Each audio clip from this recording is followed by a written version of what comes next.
Syederalun pasukan suku Pro Houthi di Yaman baru-baru ini merilis rekaman yang menunjukkan mobilisasi baru dari wilayah Amran, sebuah video yang menarik perhatian pengamat militer karena menampilkan keberadaan senjata api yang sangat tidak biasa.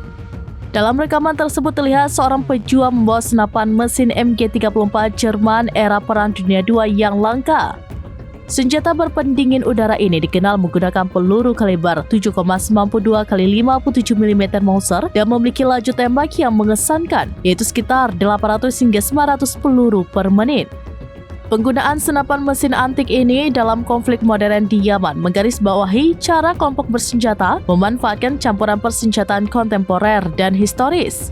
Laporan tersebut mencatat bahwa penampilan senjata seberat itu menyoroti ketersediaan dan rute pasukan yang beragam yang digunakan oleh faksi-faksi yang bertikai di negara yang dilanda perang tersebut. Para analis berpendapat bahwa kemunculan MG-34 yang merupakan barang koleksi memunculkan pertanyaan tentang asal-usulnya dan bagaimana senjata tersebut bisa sampai di garis depan konflik Yaman.